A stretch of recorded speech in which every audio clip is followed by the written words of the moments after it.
Ini jadi saya bahas ini kan pertama ini menyikapi kondisi alam semesta yang tidak stabil, tidak kondusif. Ini kan kudu pinter-pinter dhewe beradaptasi dengan keadaan lingkungan alam. Nek ora pinter-pinter ya wis Mas, gitu kan.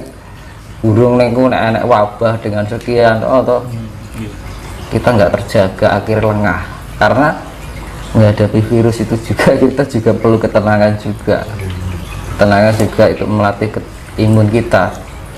Kayak aku pikirannya was-was gerak jantung itu.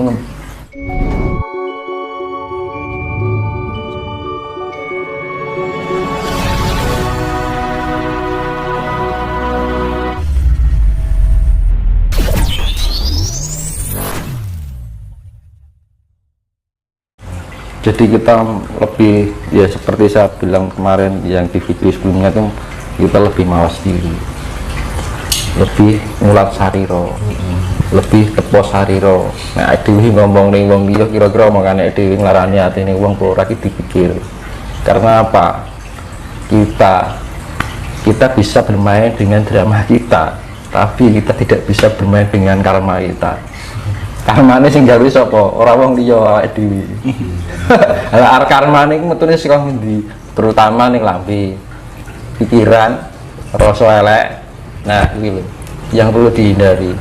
Nah, kamu kok untuk perpindahan fase peradaban zaman baru itu yang dicari adalah orang yang mulutnya bersih, pikirannya baik, hatinya suci. Hatinya suci itu dalam arti selalu berprasangka baik. Itu yang namanya level smart kecerdasan. Jadi smart, positif smart, kita berpikiran positif dan gitu. Positif heart itu inner beauty, iya kan.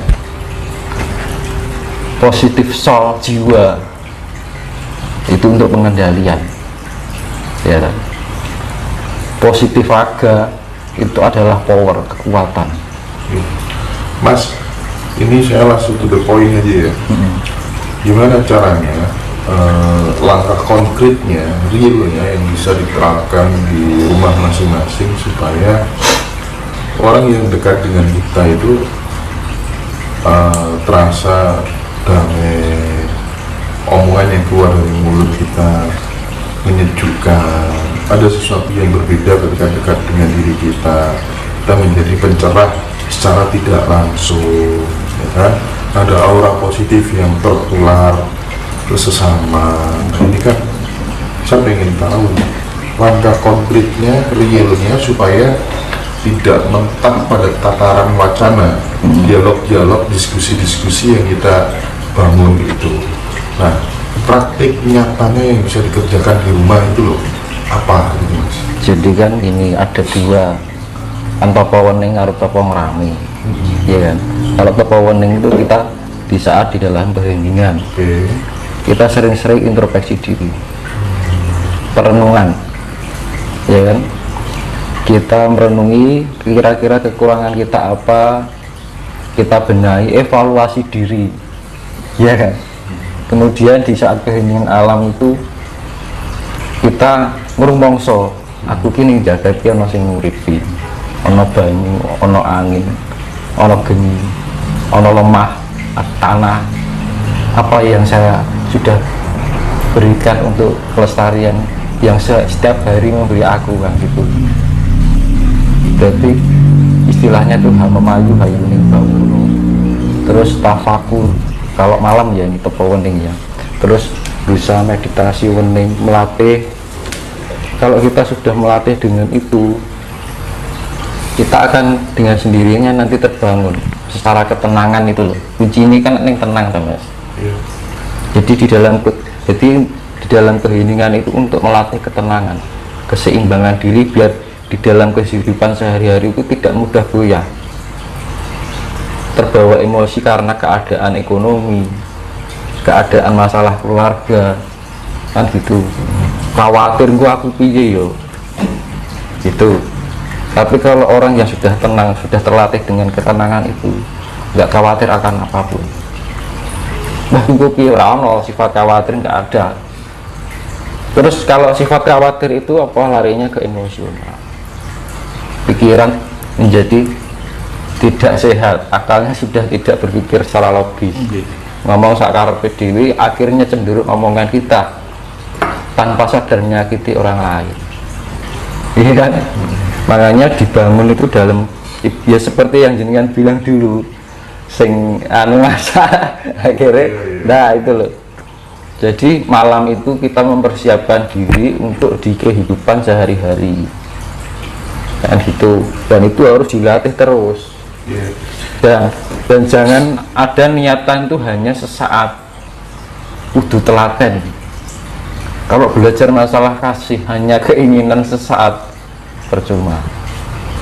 Jadi harus konsisten ya. Konsisten, harus terlatih tiap hari. Nah, dasarnya apa? Dasarnya satu, niat. Kedua, tanggung jawab. Kenapa dibilang tanggung jawab? Nah, diri urip ning dunya nek sing uripi lho. Saat di tujuan urip ono apa wis mosok kon mangan turu nyising kan ora mungkin kan gitu. Paling tidak kita bermanfaat untuk alam ini. Sehingga iki urip Pak Di sapa kan gitu. Iya kan? Lah itu rasa rumangsa itu tadi. Ya toh. Terus rasa tanggung jawab itu tadi.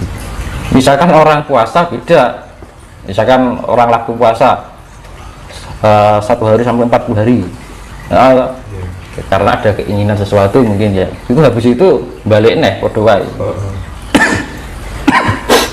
Tapi kalau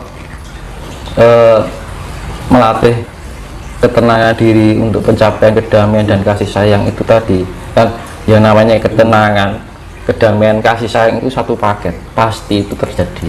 Kalau kita sudah tenang, pasti kita menemukan kedamaian. Di saat kita menemukan kedamaian, kita mempunyai pribadi yang penuh kasih sayang atau welas asih, itu pasti. Jadi kalau kita mendapatkan terpaan omongan orang gitu, mungkin kadang-kadang kita terbawa, tapi baru minggu langsung respon, oh ya wis lah gitu kan. Omong-omongan ada uang kan gitu, berarti seperti itu. Bisa disimpulkan begini, parameter orang yang sudah selesai dengan dirinya sendiri itu dia tidak akan pernah terbang ketika dipuji, dan dia juga tidak akan merasa tumbang saat dicaci maki. Nah itu nol. Iya nol. Jadi gini, nanti saya perjelaskan masalah secara ilmiah ya. Itu nanti berkaitan dengan proton, elektron, neutron.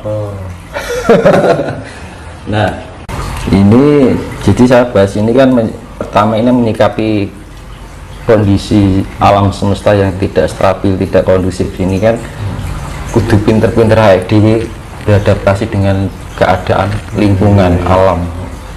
Kayak orang pinter-pinter ya wis mas gitu kan, burung lingkungan anak wabah dengan sekian toh kita nggak terjaga, akhir lengah.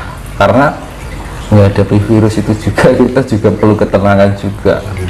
Ketenangan juga itu melatih imun kita. Kayak pikirannya was-was, gerak jantung itu kencang. Jadi sel-sel tubuh ion kita tidak bisa berfungsi secara bagus. Distribusi darah ion sel dalam tubuh kita itu tidak bisa berfungsi dengan bagus. Akhirnya kondisi itu drop. Ada kan rongkokan pikiran itu juga marah ke loro kan dulu. Cepet tua iyo kan gitu, kurang santai kan ngono. Berarti wong sing tenang kan ngono. Nah gitu. Ya tapi sebelum dilanjutkan mas, banyak orang yang penasaran bagaimana cara Mas Dinos Patra ketika semedi. Mohon dijelaskan secara konkret, secara real supaya aplikatif gitu loh mas. Ya itu tadi teman-teman. Kalau kan saya di pokoknya di masa-masa sekarang ini kita harus ya tadi utamanya rajin niat ya kan. Kalau bisa, kalau mau, kalau telaten di atas jam 12 itu mandi. Iya. Mandi itu kan untuk meningkatkan ion positif, ion kita itu aktif gitu loh, seger ya. Air kan sifatnya penetralisir untuk menambah energi. Jadi kalau recharge, jadi pengecasan ulang. dan gitu. Kalau kita posisi mandi, pikiran fresh, pokoknya anu kan gitu, seger gitu. Terus rahasianya apa? Kok harus di atas jam 12 malam? Dan jam 12 malam itu kondisi alam semesta itu energi elektrikanya sangat pekat. Dari perputaran bumi ini, karena bumi posisi di jam 12 itu matahari di bawah, tidak terpengaruh oleh radiasi. Gitu ya? Iya. Radiasi dari matahari itu tipis. Nah, di saat kondisi berbalik arah ini, kondisi ion positifnya itu sangat luar biasa. Pak Mastinus itu punya tradisi mandi di atas jam 12 malam tuh sejak kapan, dan efek positif apa saja yang dirasakan selama ini? Saya ada kira-kira ada 25 tahun. Jadi sampai ibu saya, sampai bapak saya dulu sampai hafal gitu, tiap malam gitu mandi, di walaupun pergi di mana mandi. Itu pengaruhnya juga bagus untuk kesehatan.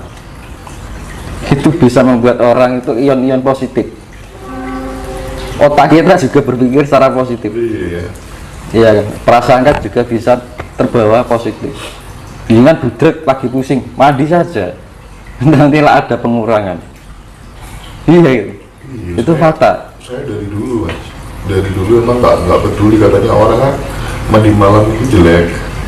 Ya itu tadi. Kalau saya nggak, dari dulu Iya. nggak gitu, biasa. Karena kan kalau di jam 12 ke atas itu sudah suhu itu sudah menyesuaikan dengan Iya, tubuh. iya. Tubuh itu sudah menyesuaikan dengan suhu.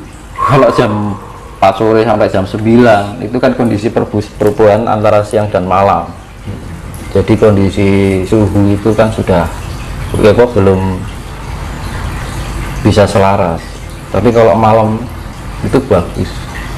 Jadi air di malam hari sama di siang, kandungan ion positifnya itu lebih banyak, energi positifnya. Apalagi kayak kita mandi di pertapaan, atau makanya kalau di sumber-sumber air itu orang yang pada mandi kayak orang pertapa itu mandi di sumber-sumber air itu positif, bagus. Jadi ion-ion itu yang jadi kayak unsur-unsur negatif kita itu kayak lepas gitu secara eksternalnya itu, dan itu membawakan di dalam juga secara pengaruhnya didorong oleh meditasi itu tadi.